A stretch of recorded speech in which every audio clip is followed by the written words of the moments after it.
वृद्धावस्था के कारण उसका रूप बिगड़ गया, बुद्धि कमजोर हो गई, शरीर रोगी हो गया, अग्नि मंद पड़ गई, पुरुषार्थ और भोजन दोनों कम हो गए, बस घोर चिंता।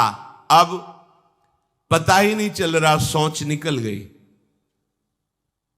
पड़ा है उसी गंदगी में। जब वो रो रो के कहता है ऐसा, तो पीटते हैं घर वाले, हमने देखा भी, पीटते हैं, पड़े पड़े हकता है, भरपूर भोजन नहीं देते, हगेगा कौन, फेंकेगा इसका, कैसी दुर्गति होती है।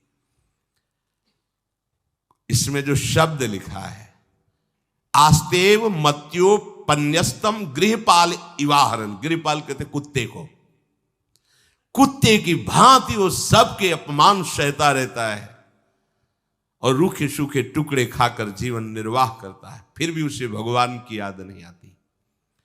मृत्यु का समय जब निकट आता है तो वायु उत्क्रमण से इसकी पुतलियां चढ़ जाती हैं, श्वास प्रश्वास की नलिकाओं में वायु आना जाना रुक जाता है, कफ भर जाता है।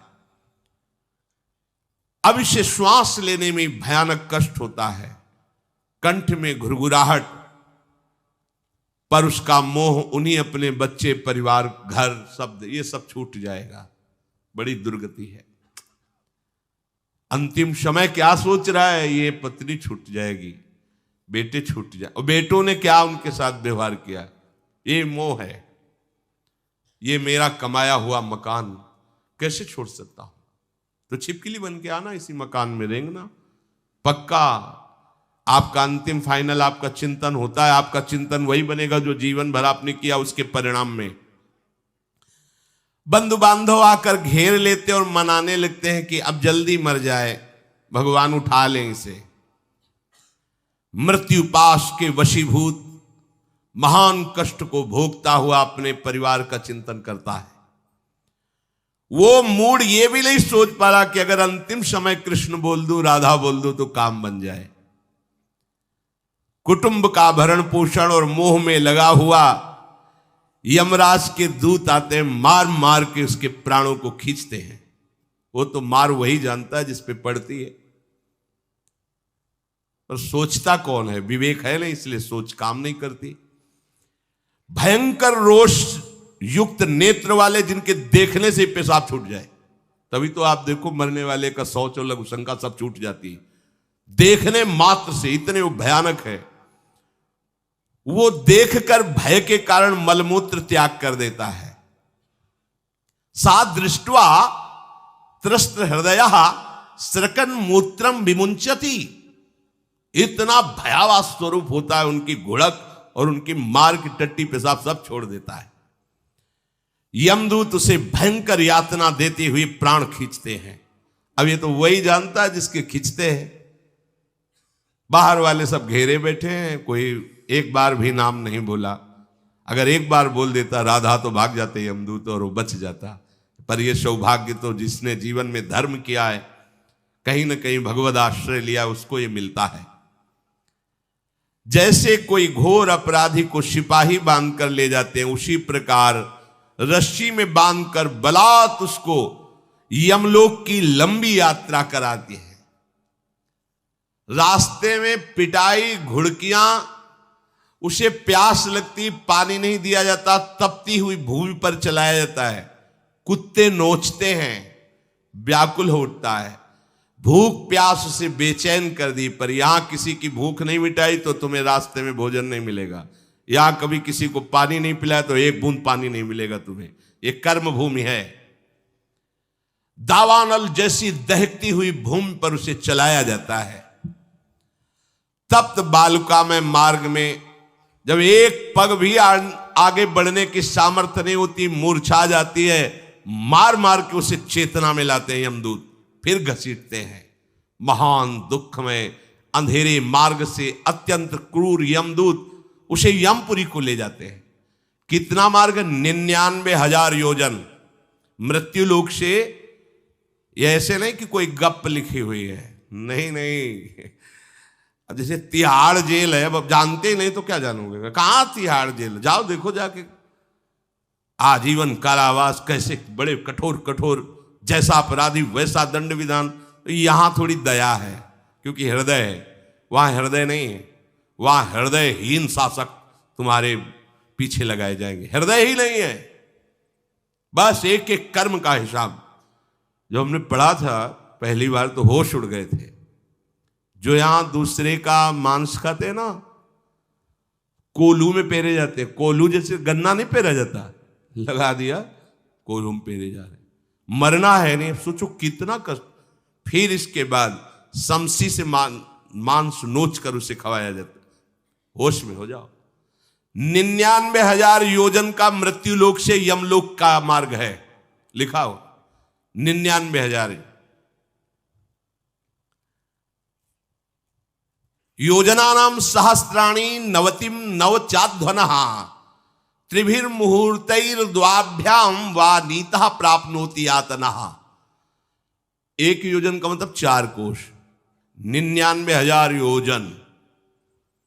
इतने लंबे मार्ग को 2 या 3 मुहूर्त में तय करना, दौड़ा के 2 या 3 मुहूर्त, बहुत कम समय। फिर वहां पहले से तय, इसको इस नरक में डालो, इसको इस नरक में। वहां इतना समय, थोड़ी भीड़ लगी है।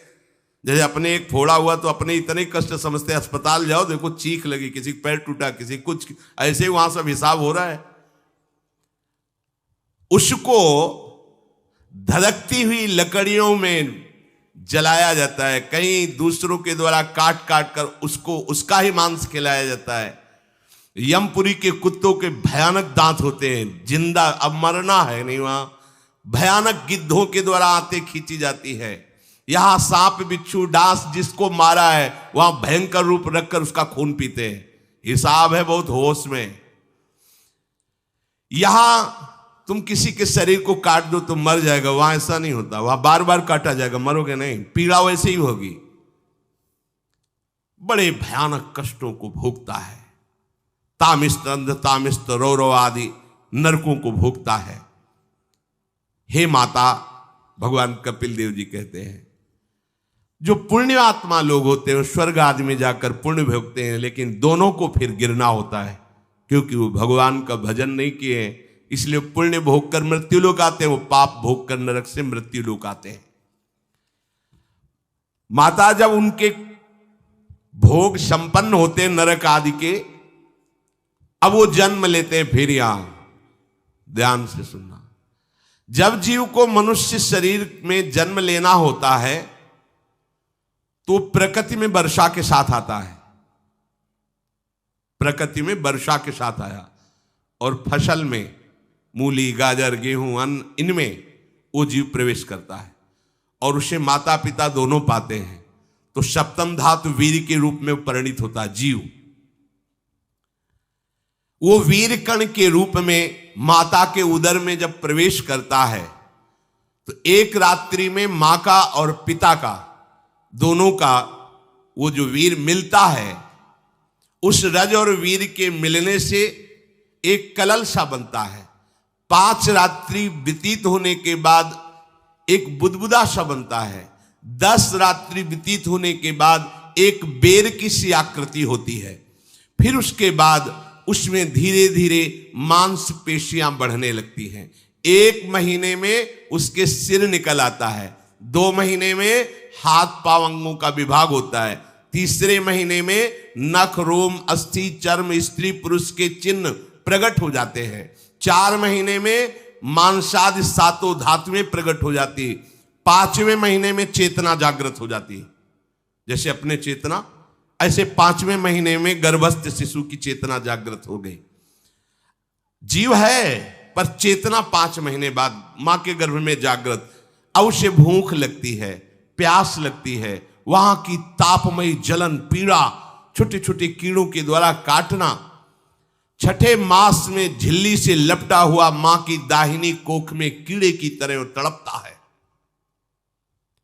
उस समय माता को कड़वे और खट्टे पानी की लालसा होती है, जिससे उसके अंगों में जाकर भयंकर जलन होती है। यह है भोग।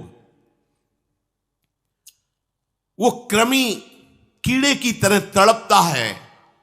मलमूत्र के गड्ढे में बीच में झिल्ली में बंधा हुआ वो जीवात्मा सुकुमार तो होता है, वहां के कीड़े उसे नोचते हैं छोटे छोटे, वो तड़पता है। माता प्रसन्न होती कि जब बच्चा हिलता है, बोले है उसकी दुर्गति हो रही, वहां भयंकर कष्ट पा रहा है। ऐसा क्लेश होता है कि क्षण क्षण में बेहोश होता रहता है। माता के खाए हुए कड़वे, तीखे, गरम, नमकीन, रूखे, खट्टे, यही पदार्थ पाने की इच्छा होती है माता, क्योंकि उसको भोग भोगना है। उसके कोमल शरीर में भयानक पीड़ा होती है जब माता ऐसे पदार्थ खाती है। गर्भाशय की झिल्ली में लिपटा हुआ, आंतों और मलमूत्र से घिरा हुआ सिर, पेट की और पीठ और गर्दन एक कुंडलाकार ऐसे कंकण जैसा, ऐसी आकृति गर्भस्थ शिशु की होती है। पिंजड़े में बंद पक्षी के समान पराधीन, ना तो वो हिल डुल सकता है ना बोल सकता है, बड़ा असमर्थ दुख को भोग रहा है, चेतना पूरी है। इसी समय भगवान द्रवित होकर उसे ज्ञान देते हैं, गर्भस्थ शिशु को, सबको। जे उसे ज्ञान होता है तो सैकड़ों जन्म के कुकर्मों से याद आते हैं, सैकड़ों जन्म के। ओहो, ये मेरे कर्म का ही फल, मैंने ऐसे कर्म किए इसलिए ये दुख भोग रहा हूं। बेचैन हो जाता है, कैसे निपट पाऊंगा, सैकड़ों जन्म के कर्म जमा है। अब महान अशांति उसके हृदय में, उस शरीर में भयंकर पीड़ा। कुंडलाकार शरीर है, हिल भी नहीं सकता है, बस कीड़े काटते, बड़ी तड़पन, बड़ी जलन, भूख प्यास की जलन। अब एक और भयानक जलन हुई, उसे स्मरण हो जाता है कई जन्मों के, सैकड़ों जन्मों के पाप कर्मों का। 7वां महीना आरंभ हुआ कि ज्ञान का उन्मेष हो गया। अब प्रसूति वायु उसे चला रही है, तड़पता है वो। सप्त धातु में स्थूल शरीर से बंधा हुआ वो जीव भयभीत होकर के पुकारता है, अगर कोई भगवान है तो एक बार मुझे यहां से निकाल दे। वो विनय करता है भगवान से, कोई अगर भगवान है जिसने मुझे इस बंधन में डाला है, एक बार निकाल दे, यहां से जाके केवल भजन करूंगा। जीव कहता, जंतुरुवाच तस्योपशन्नमवितुम जगदिच्छयात् नाना तनोर्भुवि चलच्चरणारविंदम सोहम ब्रजामि शरणम रकुतो भयम में येने दृशी गतिरदर्श सतोनुरूपा। हे प्रभु, मैं बड़ा अधम हूं। ये ज्ञान भगवान की तरफ से गर्भस्थ शिशु को होता है। देखो, स्वयं वो इतना कष्ट पा रहा है, फिर जब आप गर्भ हत्या करते हैं तो आपका पाप कितना बड़ा होगा, सोचो। सब माताओं से विनय है, संयम से रहो, सावधान रहो। ये हत्या ऐसी नहीं कि तुम्हारे दान पुण्य से क्षमा हो जाएगी। ये जो भ्रूण हत्या है, गर्भ हत्या है, बहुत बड़ा पाप है। आप लोग अज्ञान के कारण इसको ध्यान नहीं देते, इसे खिलवाड़ समझते हो। कितना ज्ञान है। बेटी ही मां है, बेटी ही बहन है, बेटी ही पत्नी बनती है, बेटी ही किसी के जीवन को धारण करने वाली बनती है। और आपने गर्भ में देख लिया बेटी है, तुम स्वयं मां होकर उसका साथ दे रहे हो, उसका नष्ट करने के लिए। हमारी तो बात ही समझ में नहीं आती, क्या बुद्धि भ्रष्ट हो गई।